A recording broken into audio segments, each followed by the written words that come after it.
2023 के अक्टूबर महीने में स्टॉक मार्केट की पुलिस यानी कि सेबी अचानक से हरकत में आ जाती है और मोहम्मद नसरुद्दीन अंसारी, जिसे लोग बाप ऑफ चार्ट के नाम से यूट्यूब पे जानते हैं ना, उन्हें स्टॉक मार्केट के प्लेटफॉर्म से ही बैन कर देती है। क्योंकि सेबी का भाई कहना था कि ये भाई साहब अपने यूट्यूब चैनल और बाकी सोशल मीडिया प्लेटफॉर्म पर कुछ ऐसे कोर्सेज सेल कर रहे थे जिससे कि आप घर बैठे स्टॉक मार्केट से अंधा पैसा छाप सकते हो। जहाँ पे वो सीना ठोक के ये दावा कर रहे थे कि कैसे आप हर रोज अपने पैसों को 2 से 3 गुना इंक्रीज कर सकते हो। अब उनकी बातों को देखकर बेचारी सेबी ने सोचा कि ये भाई साहब तो काफी तगड़े खिलाड़ी लग रहे हैं। ऐसे ही हमारे देश की इकोनॉमी 7 to 8% से ग्रो हो रही है। चलो एक बार इस भाई साहब से मिल ही लेते हैं, क्या पता ये हमारे देश की इकोनॉमी को भी इसी रफ्तार से आसमान की ऊंचाइयों तक पहुंचा दे। और बस यही सोचकर सेबी ने उनके ऊपर रेड डाल दी। और जब भाई साहब के अकाउंट को खंगाला गया ना, तब सबको पता चला कि ये भाई साहब जो पब्लिक के सामने इतनी लंबी लंबी फेंक रहे थे ना, वो भाई खुद पिछले 2 सालों से 2 करोड़ 89 लाख रुपीस के लॉस पे बैठे हुए हैं। और इस लॉस को रिकवर करने के लिए भाई साहब ऑनलाइन कोर्सेज बेच रहे थे।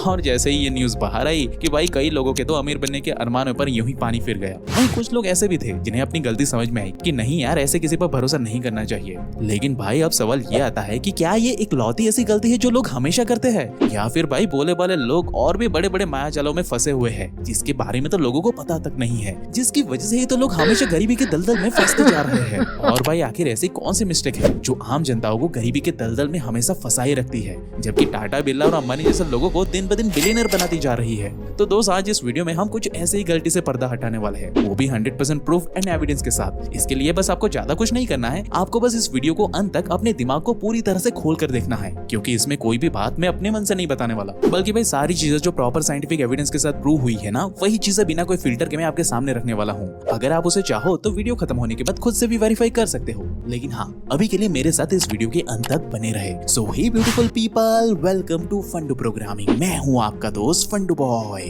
अब इससे पहले कि हम गलतियों के बारे में बात करें, इससे पहले सवाल भाई ये आता है कि क्या सच में पैसों से खुशियां खरीदी जा सकती है या नहीं? सच सच हमें बता दो। तो भाई अब ये सवाल सुनकर कईयों के दिमाग में ये आ रहा होगा कि भाई इसमें कौन सी बड़ी बात है, ये चीज तो हमारे दिमाग में बचपन से फिट की गई है कि पैसों से हम खुशियां नहीं खरीद सकते, ये तो हमें पता है। हाँ भाई, अगर यही जवाब आपके दिमाग में भी आ रहा होगा ना, तो आप एक तरीके से तो सही हो, लेकिन बस ये आधा सच है, क्योंकि इसके पीछे की ना पूरी सच्चाई मैं आपको बताता हूँ। तो असल में हुआ कुछ यूं था कि 2010 में कुछ लोगों के मन में यही सवाल आया था कि क्या सच में पैसे और खुशियां आपस में रिलेटेड है या नहीं। तो इसी सवाल का जवाब जानने के लिए रिसर्चर्स ने कई सारे सर्वेस किए, जहां उन्होंने एक्चुअली में 4.5 लाख लोगों के रिस्पॉन्सेस को बारीकी से स्टडी किया और अंत में एक कंक्लूजन दिया कि एक बार अगर आप 60 लाख रुपीस हर साल कमाना शुरू कर देते हो ना, फिर उसके बाद अगर आप उससे भी ज्यादा पैसे कमाने लगोगे, तब इससे आपकी हैप्पीनेस पर कुछ खास फर्क नहीं पड़ेगा। और ये बात मैं नहीं, बल्कि इस वेबसाइट पे होस्ट की हुई ये रिसर्च खुद ये बताती है। भाई आप खुद देख लो।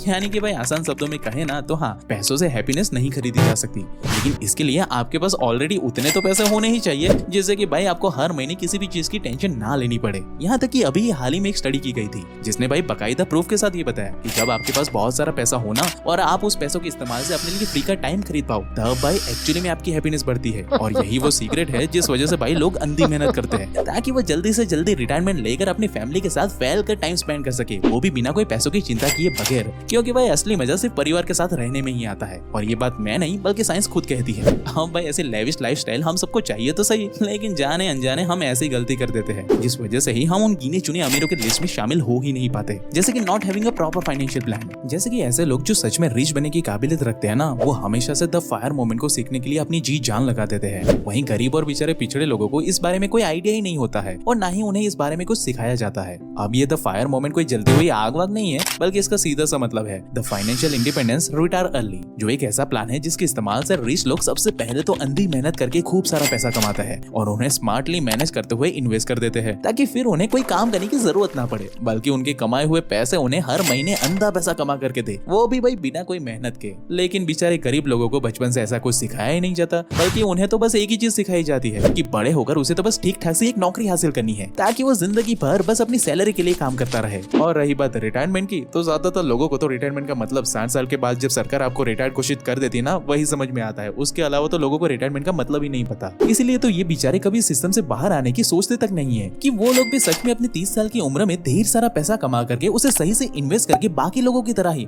अपनी जिंदगी अपनी फैमिली के साथ आराम से गुजार सकते हैं। और अब क्योंकि ये बेचारे मेजोरिटी लोग खुद से ही ये एक्सेप्ट करना नहीं चाहते कि वो भी भाई 30 साल की उम्र में रिटायर हो सकते हैं, इसलिए बेचारे ये गरीब लोग बस एक छोटी सी अमाउंट कमा कर ही खुद को बड़ा दुर्रम खा समझते हैं। और भाई ये दिल खोल कर पैसे उड़ा देते हैं। जबकि वहीं ये रिच माइंडसेट वाले लोग ना भाई हमेशा अपने प्लान के अकॉर्डिंग चलते हैं। वो कभी भी एक भी पैसा इधर का उधर होने ही नहीं देते और एक बारी पैसा कमाने के बाद वो जिंदगी भर बस आराम से फैल कर ऊपर की मलाई खाते रहते हैं। और ये चालाकी जब तक बाकी लोगों को समझ में आती है तब तक तो भाई लोगों की आधी जिंदगी निकल चुकी होती है। वही दूसरी चीज जो हमें कभी रिच नहीं बनने देती है ना, वो है ओवर स्पेंडिंग, जो असल में कितनी बड़ी प्रॉब्लम है इसे समझने के लिए मेरे पास आपके लिए एक सवाल है। बड़ा ही मजेदार सवाल है। जैसे कि मान लो कि कल आप सुबह उठते हो और अपना घर का दरवाजा खोलते हो और जैसे ही आप दरवाजा खोलते हो कि आपको सामने से 1 करोड़ रुपए नकद पड़े हुए मिलते हैं। तो भाई अब आप बताओ कि आप इन पैसों का क्या करोगे? गाड़ी लोगे, बंगला लोगे, कपड़े लोगे, पार्टी करोगे, क्या करोगे? हमें अपना जवाब कमेंट करके बताओ। क्योंकि भाई यही सवाल चंडीगढ़ की सड़कों पर एक बंदे ने बहुत सारे लोगों से पूछा और भाई उन सबका जवाब कुछ ऐसा था।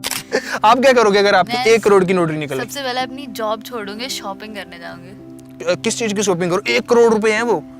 शूज, बैग, कपड़े, सब कुछ जो दिख रहा है, जो भी मेरे फेवरेट, जो बहुत बड़े बड़े ब्रांड्स है, मैं सबसे पहले जाके उन स्टोर में जाके अपने फेवरेट चीजें जाके लूंगी। आप वर्ल्ड जाओगे? भाई वर्ल्ड टूर जाएगा, भाई BMW पे जाएगा, भाई बंदी पटाएगा। आप क्या करोगे? सिस्टम हैंग कर देंगे, भाई सिस्टम ही हैंग कर देगा।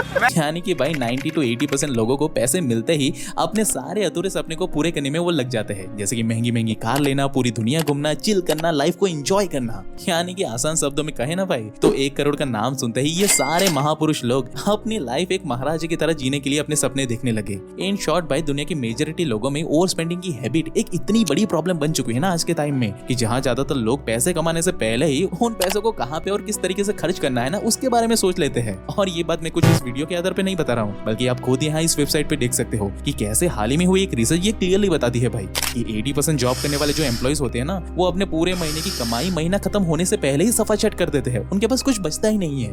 यानी कि वो कहावत है ना, eat like a Hahn and sheet like a elephant, बिल्कुल वही काम ये लोग करते हैं भाई। जहाँ रियलिटी में लोग कमाते तो है किसी गरीब की तरह, लेकिन भाई जब खर्चा करने की बात आती है तब भाई उनके अंदर का अंबानी जिंदा हो जाता है। और फिर तो भाई साहब ये लोग चीजें खरीदते वक्त अपनी औकात भी नहीं दिखते। कि मैं पर्सनली बताऊं तो मैंने कई लोगों को तो देखा है कि वो इतने ताव में आ जाते हैं कि वो डिस्काउंट मांगना तो छोड़ो बल्कि वो चीजों के दाम तक नहीं पूछते।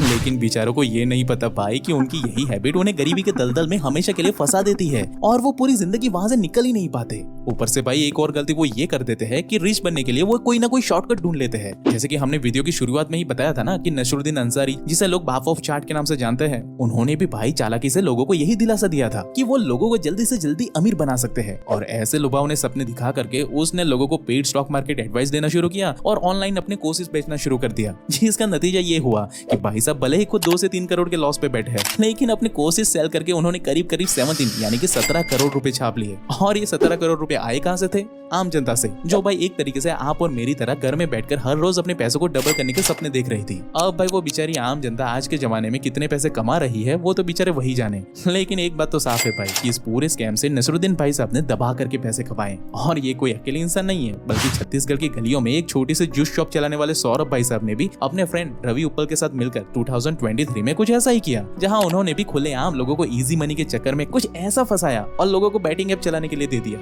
जिससे कि 2 साल के अंदर अंदर ही भाई साहब ने इतने पैसे छापे ना कि अपनी सिर्फ नॉर्मल सी शादी में भाई साहब ने 200 करोड़ रुपए फूंक दिए। और ये पैसे किसके थे? उन्हीं बेचारे गरीब लोगों के, जो शॉर्टकट से रिच बनने के लिए अपने घर से निकल पड़े थे, जो आज भाई अपने ही लालच के चक्कर में बर्बाद हो चुके हैं। तो भाई अब सवाल ये आता है कि आखिर करे तो करे क्या हम? क्या हमें अमीर बनने के लिए गधों की तरह पूरी जिंदगी घिसना ही पड़ेगा? क्या कोई दूसरा तरीका नहीं है जिससे कि हम अंधा पैसा रातों रात कमा सके? तो दोस्त अगर दिल पर हाथ रखकर अगर मैं सच सच बताऊं ना, तो अगर आप अमीर बनना चाहते हो तो आपको भाई एक काम तो पूरी शिद्दत से करना ही होगा, और वो है सेविंग एंड इन्वेस्टमेंट। अब मैं जानता हूँ कि इन्वेस्टमेंट का नाम सुनते ही आप सबके दिमाग में एक ही सवाल आ रहा होगा कि भाई क्या ही फायदा इन्वेस्टमेंट करके, जब ऐश करने की उम्र में हमें अपने सपनों का ही गला घोट कर पैसे जमा करने पड़े तो ऐसे जिंदगी का क्या ही फायदा भाई? और चलो मान लो कि 30-35 साल में हमने 2-4 करोड़ रुपए जमा कर भी लिया तो भी क्या फायदा भाई? उस समय तो हमारे घुटने जवाब दे जाएंगे और इस चक्कर में हम कभी अपनी लाइफ को तो एंजॉय कर ही नहीं पाएंगे। तो फिर भाई इस सब का फायदा क्या हुआ? उससे बढ़िया तो यही है भाई कि हम अभी अपनी लाइफ को एंजॉय कर ले। कम से कम इस इन्वेस्टमेंट के चक्कर में हमें अपने सपनों को तो नहीं मानना पड़ेगा ना।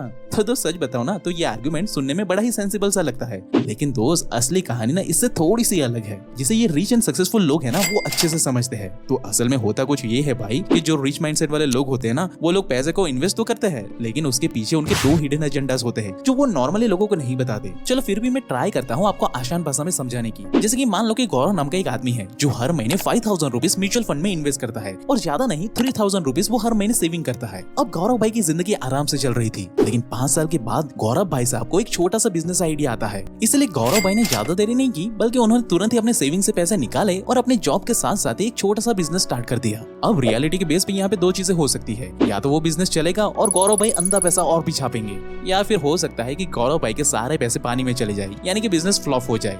अब यहाँ पे बिजनेस सक्सेसफुल हो गया तब तो गौरव भाई के पैसों की चांदी ही चांदी है, तब तो हमें कुछ ज्यादा सोचने की जरूरत ही नहीं है। लेकिन अगर गलती से भी बिजनेस फेल हुआ तब भी गौरव भाई साहब को कुछ ज्यादा फर्क नहीं पड़ने वाला, क्योंकि भाई उसने हर महीने 5000 रुपीज म्यूचुअल फंड में जो इन्वेस्ट किए थे। इसलिए तो बिजनेस फेल होने के बाद भी गौरव के पास करोड़ों रुपए ऑलरेडी पड़े होंगे, जिसके दम पर वो आराम से अपनी लेविश लाइफ जी सकते हैं। यानी कि कितने भी बुरे से बुरे हालात आ जाए, इससे गौरव भाई को कोई ज्यादा फर्क नहीं पड़ने वाला। और दोस्त ये कोई मनगढ़ंत कहानी नहीं है, बल्कि मार्केट में ऐसे कई सारे मिलियनर्स भरे पड़े हैं जिन्होंने यही फॉर्मूला का इस्तेमाल किया है और आज वो रिच एंड सक्सेसफुल लाइफ जी रहे हैं। आप खुद स्क्रीन पर देख सकते हो। बाकी अगर फाइनेंशियल फ्रीडम के बारे में आपको और भी डीपली जानना है ना, तो आप इस लेफ्ट वाली वीडियो पे जरूर से क्लिक करें। बाकी आपको हमारी ये वीडियो कैसी लगी ना, वो हमें कमेंट करके जरूर से बताना। और ऐसे ही लाइफ चेंजिंग वीडियोस भाई हर हफ्ते देखने के लिए हमारे चैनल को अभी सब्सक्राइब करो। And at last, thank you for watching guys.